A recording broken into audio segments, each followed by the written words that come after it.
Hi friends, welcome back to Socially Distant. I'm Brian Noonan. Apologies in advance for a slightly different tone today. It's hard to believe, but those of us in Chicago are in week 5 of the shelter at home order, and it appears that this could continue for a while longer.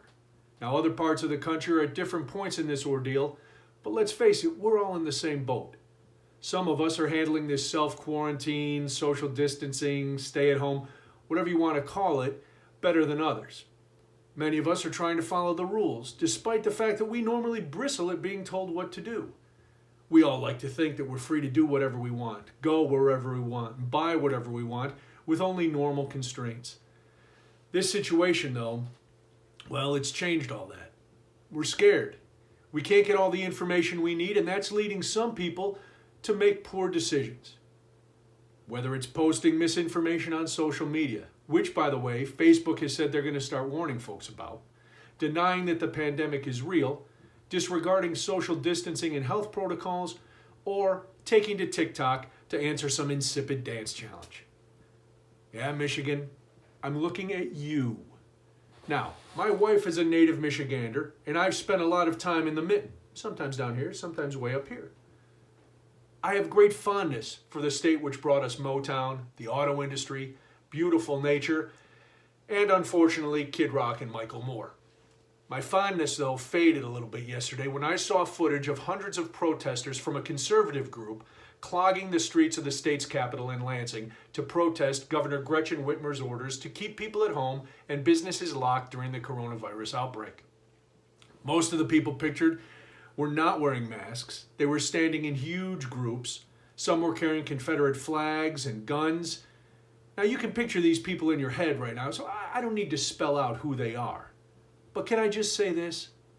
If you're carrying a Confederate flag in 2020 and comparing your governor to Hitler because she made the unfathomably tough decision, one, to use the word unfathomably, but the unfathomably tough decision to shut down the state for a month in order to stop the spread of the virus, then you're on the wrong side of history, pal. And no amount of mocking, arguing, or reasoning from me or anyone else is going to change your mind. Listen, I get that people are hurting both financially and emotionally because of these stay-at-home orders.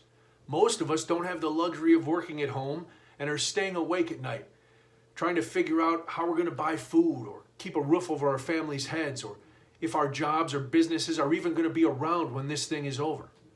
Social distancing is hard for people in urban areas, apartment buildings, anybody who has to work in one of these jobs that's been deemed essential. It's tough. I also get that some of the directives are vague and seem very confusing. We don't know why some things are okay and others are not. And we all want things to get back to normal. But you know what? It never will if we don't slow this virus down. Flattening the curve is working. In Michigan, for everybody who is protesting, Michigan's confirmed cases and deaths are still rising, but at a much slower rate. What I don't get is embracing ignorance and willfully putting other people at risk. It shows a complete lack of empathy for other people. Now, I know I'm just parroting every medical expert who has said this for the last month or so, but you're not distancing for yourself. You're distancing for everyone you might come in contact with. Listen, I'm tired of hearing it. I'm even more tired of saying it. So I'm going to stop because it makes no difference to a lot of people.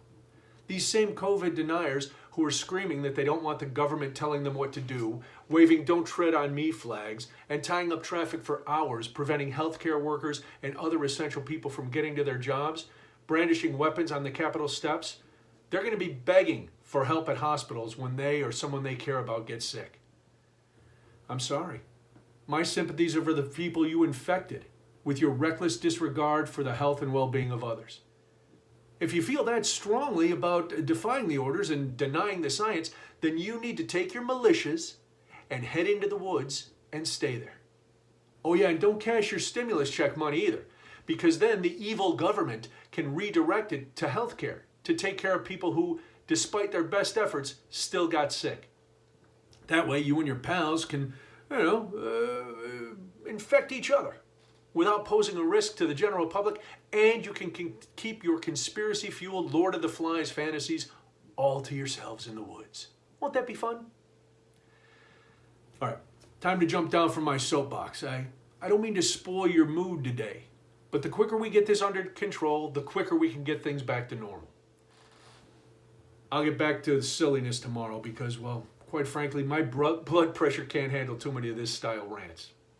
On the bright side, though, a zoo in Hong Kong has reported that after a decade of unsuccessfully trying to get their two giant pandas to mate, the two finally knocked furry boots last week. That makes sense, doesn't it? I know I wouldn't be able to mate with snotty-nosed kids watching me through glass and every yahoo with a camera recording me trying to get the next big video on Panda Pornhub. There. I feel better going out on a lighter note. I hope you do too. Until next time, stay safe, stay home, stay informed, and as always, stay socially distant. Bye.